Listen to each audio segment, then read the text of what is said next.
Last summer, I, 33 female, started sleeping with this guy, 45. I found out I was pregnant in December and decided to keep it. I was already feeling like we were at the beginning of the end of the relationship, so I said, look, I'm pregnant, I've made this decision, but it's up to you if you want to be involved, and it's okay if you want to bail, I have the resources to do this alone. He said a baby wasn't something he wanted, and I said that's totally fine. I won't even put your name down on the birth certificate. He agreed. After that, he predictably started pulling away and we broke up. 3 months post-breakup, when I was 6.5 months pregnant, this woman DMs me and says, "Hey, were you sleeping with my husband until recently?" It turns out that he had a wife and a teen daughter. His wife is in the process of getting a divorce from him and gathering evidence of what turned out to be a wild amount of infidelity, so she was relatively cordial and believed me when I said I had no clue. Even before we'd broken up, I told him that I wanted to name her Samantha. It was my sister's name before she passed away, and even before that it was a name I loved for aesthetic reasons. We've always talked about naming our daughters after one another before she passed. He expressed dislike, but I jokingly but not really said it wasn't his decision. After everything came out in the open, I found out that the reason he was against the name was that his daughter is named Samantha. Now that everything was out in the open, he said, "So what are you going to name her?" So I said, "What do you mean I already told you, Samantha?" And he said, "You can't do that, that's my other daughter's name." I said that he lost naming privileges a long time ago, and if anyone asked, I was happy to make it clear that I'd been the one to pick the name. I also reminded him that I still wasn't obligating him to be involved in this in any way. Given how he lied, I frankly didn't want him to be. Still, when he chose to be involved, I would hold him to it and expect child support, visitation, etc. This, from his point of view, is non-ideal because he doesn't want the responsibility of care and especially doesn't want the responsibility of child support and asset splitting. Instead, he wants to have his cake and eat it too. I take on all the responsibility. There's no paternity test, a blank father's name on the birth certificate, but he still gets to have opinions. This frankly suits me because I don't want to be legally tied to him. But when I told my friend, she said that while he didn't deserve any courtesy, it was unkind to do this to his teen daughter. I'm really attached to this name, but maybe my friend is right. Am I the idiot? You are the idiot for forcing your child to grow up with the same name as their sibling. I get the sentiment, but your kid will be the one to suffer. Change the name or make Samantha a middle name, especially if your baby has his last name. Also, what happens in the future if your daughter has a relationship with her sister or they find out about each other? Can you imagine having the same name as a big sister? That's a lot to put on a child. Not cool. Be the adult. Wow, this is a tough one. I get that you want to honor your sister's memory and that it was a lifelong dream to use her name, but your baby will also have a sister she might get to know one day. How strange would it be for her to hear the whole story someday, and it always comes out somehow, that you named her the same as your sister even after knowing her sister's name? Not the idiot. He wants no part of this child, so he has no say. But you should pursue child support. That's not his option. If you don't need the money, put it away for your daughter to have someday. Regarding name, this is your life. Name your baby whatever you choose. His drama should not stand in the way of honoring your sister. I think people who are claiming you are the idiot have never been in the position to name a kid. Many of us, women in particular that I know of, have had favourite names picked out for a long time, and it can be very hard when there's some reason we can't or shouldn't use them. You can say pick a different name, but it's just not that easy. You're not the idiot for wanting to go with a name you love that was your sister's name. However, suppose, and from your story that's a big if, the girls do end up having a relationship. In that case, the baby sister can be introduced with a nickname, and it can be explained to a big sister that the dad had no say in the name and she was named after the mom's sister. My fiancé had a heart attack and required surgery 2 weeks ago. He just got home a few days ago and I'm caring for him. A little backstory. His mom and I don't have a good relationship. Since the beginning of my relationship with my fiancé, his mom would constantly try to compete with me and one-up me on everything. She always claimed she should be the first woman in my fiancé's life because she birthed and raised him and how I can't break their bond. For the most part, these comments were unprovoked, and at first I would be too scared to defend myself. Still, later I stood up for myself, and my fiancé stood up for me and established some boundaries with his mom. His mom sometimes crosses some of those boundaries, but she's been acting a bit better for the most part. During his stay at the hospital, His mom and I took turns staying with him. Ever since we got home, I've been the one caring for him 24/7. And I don't mind, I love him and I want him to get better. But I got extremely upset because he was being ungrateful about everything after we got home. He started comparing me to his mom. He started saying his mom would do X thing better and why can't I do it like his mom since that's how he likes it. He gives backhanded compliments on the foods I make and says, "It's good but not like my mom's." He sometimes also snaps at me because I won't do something quick enough or properly enough, and he'll say things like, "I wish my mom was here, she wouldn't be so useless. Just tell her to come here if you can't do these basic tasks." I was patient with him because I didn't want to upset him during his recovery. What made me lose my mind and leave the house was when he told me that his mom was probably right when she said she should be the first woman in his life, since she'd care for him better than I do, and how it was a mistake establishing boundaries with her, and that I was the one he should have established boundaries with. After this comment, I didn't think twice. I just packed 2 clothes in a bag and left and went to stay at my cousin's house. He called me and said I'm an idiot for leaving him home alone while he's recovering, and that I should have at least called his mum first so she'd come. I told him he should call her, and it's none of my business anymore. My parents told me I was out of line, leaving him to fend for himself, and that he's right I should have called his mum first, and how I'm the idiot for making this about me when my fiancé's recovery should be my priority. Not the idiot. Being in recovery doesn't give you a free pass to act like a spoiled little brat. He still has no fingers, no? If he can call and criticize you, he can call mommy. Go back, pack the rest of your stuff and leave him for good. He's showing his true colours. A mama's boy will always be a mama's boy, and you'll always come second. As someone who dated someone like this, who I'm sure would have moved back inside her if it was an option, I can tell you that this will not get better. This woman will always take priority. You will always be their third wheel. Girl, run. Wow, the issue here isn't whether you called his mum or not. If he was totally incapacitated and couldn't hold a phone, fine, you would call her. But he called you, so he can call her. Please stay away. He's calling you useless. This is his true self. Listen to him. Could you imagine how he would treat you if you got sick? Please leave and call this off before you get married. Yeesh. My husband, 35, and I, 34 female, have a 3-year-old son who attends daycare 5 days a week. Both my husband and I work full-time, and neither of us have jobs that allow us to work from home. He's a service tech, so he needs to be in the shop, and I'm a biologist who does a lot of field work. My job often requires me to drive considerable distances every day to go to the locations for our field work. But even on days I go to the office, my commute is still 45 minutes one way.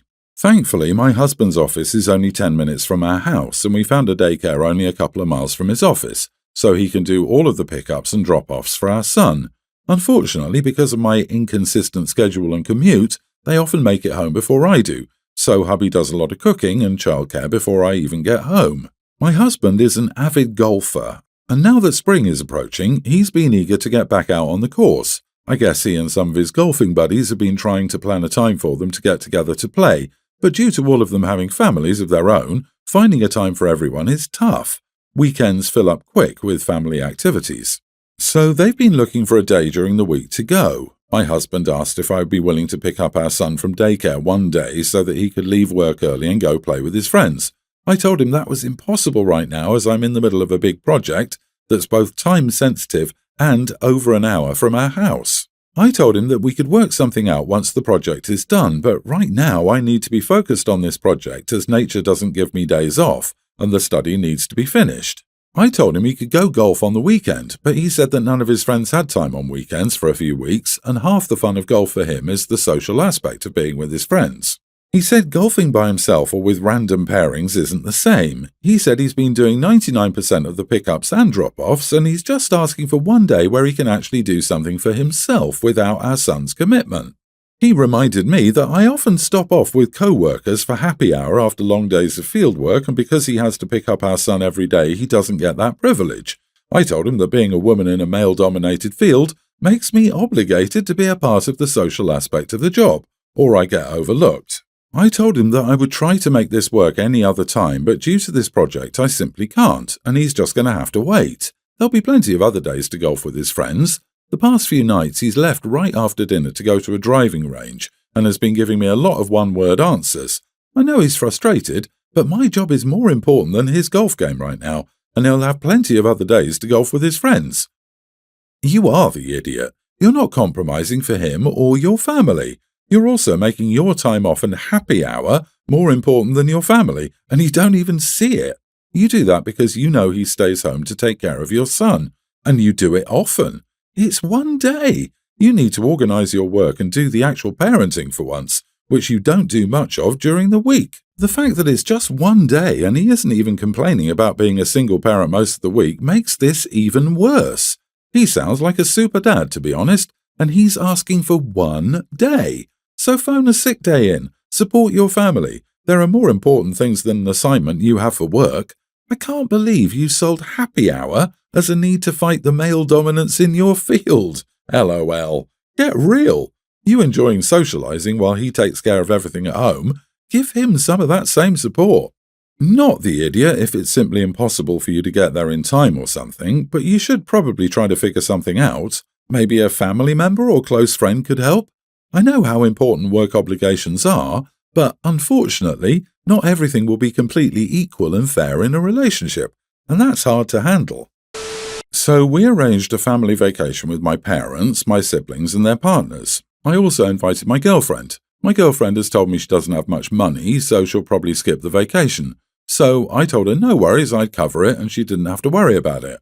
A month before our scheduled vacation, my mom had some unexpected expenses she'd have to pay, leaving her with little money for the vacation. So my siblings and I agreed to make it up to her and pay for her part.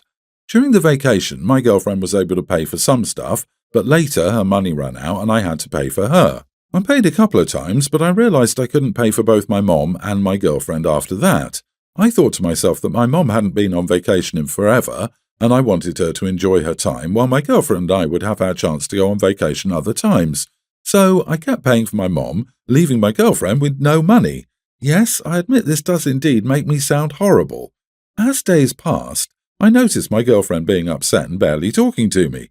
Finally, I asked her what was wrong, and she snapped at me and said, "You're seriously asking that?" and went to sleep. After we returned, she sat me down and told me how upset she was about how things turned out. She said how it's very crappy of me to constantly pay for my mom and not even care whether my girlfriend has enough. She told me that she only came because I promised to cover her expenses, and I constantly chose to pay for my mom over her. She said she felt excluded and unwanted the entire time. At that moment, I got a bit upset with her because she sounded so jealous that I paid for my mom, and I reminded her that it's my mom and I want to do nice things for her. She told me that, indeed, I should do nice things for my mom, but not at her expense. She also said how horrible it is nobody cared about her the entire vacation, and nobody asked her if she needed something. Still, everyone was focused on making his mom happy. She said she didn't want to come on another family vacation with me under those circumstances. Am I the idiot? You are the idiot. How can you even ask? Your girlfriend declined to go, telling you she couldn't afford it. You told her not to worry about it. She gets there, and she's stranded without money because of you while watching you pay for your mother, and you wonder if you're the idiot? Your girlfriend can do way better than you. She was content not to come until you told her you would pay her way. At that point, she became your financial responsibility. Your mom had other siblings pitching in to pay her way, so either everyone could have chosen more budget-friendly activities, or others could have paid more for mom. My brother broke up with his fiancée when they were supposed to go on vacation together, so he said, "Here's half of the money, where's yours?" She went full-on gold digger and said, "I do not pay for my vacations." Yeah, bye-bye. This situation is entirely different. You knew up front your girlfriend's money situation, yet you talked her into going on a vacation that she already said she couldn't afford, and then you dropped your commitment. So this is entirely on you, idiot. About 12 years ago, I, 45 female, married my husband, John, 44. When we got married, I had a daughter, Jane, who's now a teen, while John had a son who's now 21 years old. Jane's dad and I had an excellent relationship. Before we started dating, we were best friends and agreed to break up less than a year into it. A few weeks later, I found out I was pregnant, so we worked out a co-parenting system where we were heavily involved in Jane's life. We live on the same street, have weekly family dinners, and spend holidays together.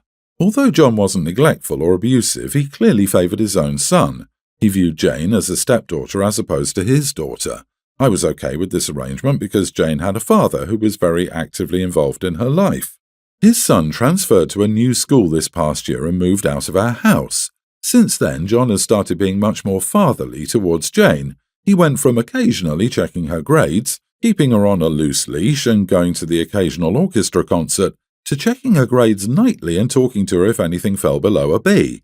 He also made sure he knew exactly where she was going and when she was leaving. Frankly, he was a little overzealous with her orchestra concerts and practice. Jane didn't seem to mind, though, so I never intervened.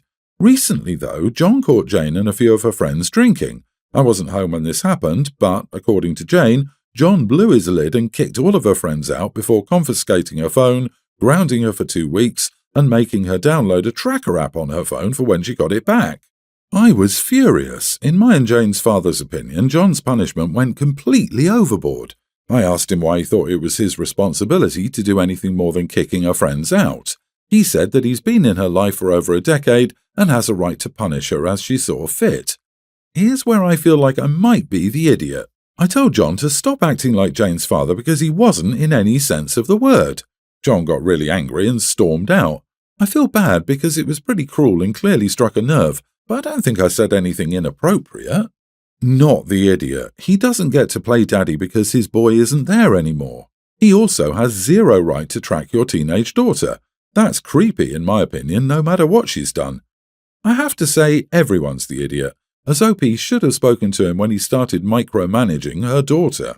Letting him become overbearing and checking her work and grades every night is ridiculous. She needs to call him out on his change in behavior and tell him that missing his son is no excuse to be controlling like this.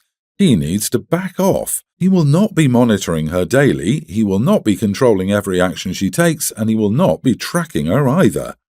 You are the idiot. He is her stepfather and he should have a role in her life. Your words went way overboard.